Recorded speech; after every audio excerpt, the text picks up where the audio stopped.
Hello friends, তো কেমন আছো বন্ধুরা? আমি দাঁড়িয়ে আছি এই মুহূর্তে হাই রোডের মোড় আমাদের বহরমপুরে। তো আমার এটা 22 ফুটের 12 টনের গাড়ি, একটা টায়ার উড়ে গেছিলো চেন্নাই থেকে আসার পথে। তো গাড়িটা কলকাতায় বিনা স্টেপ নিতেই চলে এসেছিলো। তো কলকাতা থেকে আবার লোড করেছি গুয়াহাটির মাল। তো গুয়াহাটি যাওয়ার পথে আমার বহরমপুরের উপর দিয়ে যাচ্ছিলো। তো এখানে এক জোড়া টায়ার চেঞ্জ করে দিলাম, অ্যাপোলো রেডিয়াল 1020 টায়ার RDHD। দাম নিল 47,000 টাকা জোড়া। এখন জিএসটির জন্য টায়ারের দাম কমেছে বলে টায়ারের দাম অনেক কম আর কি। যদি জিএসটি না কমতো আরও হয়তো 2 থেকে 3 হাজার টাকা আমাকে এখনও বেশি দিতে হতো।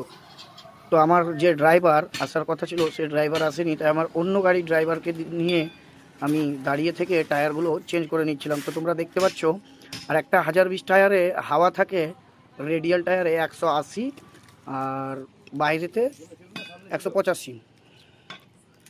তো যাদের গাড়ি আছে, যারা গাড়ি ডিপার্টমেন্টে আছো, গাড়ির মালিক হোক ড্রাইভার হোক, তারা জানে ভাই এক জোড়া টায়ার লাগাতে কত কষ্ট লাগে। কেমন একসঙ্গে 50,000 টাকা বের করা যাত্রার তো কর্মের না। গাড়িতে যে খুব একটা বেশি ক্যাশ তাও না, বাজারের অবস্থা খুব একটা ভালো নাই। যারা 10,000 12,000 বেতনে কাজ করে তাদেরকে যদি বলা হয় ভাই এক জোড়া টায়ার কিনো, তাহলে তাদের 5 থেকে 6 মাসের বেতনের টাকা একদিনে চলে যাবে।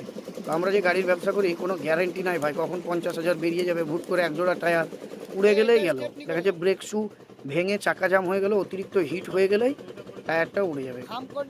তো ভাই গাড়ির ব্যবসা কঠিন রিস্কি ব্যবসা। যারা করছে তারা হয়তো বা জানে গাড়ি চালানো অনেকটাই টাফের ব্যাপার, কারণ ইএমআই সম্পূর্ণ কমপ্লিট করা খুব মুশকিল।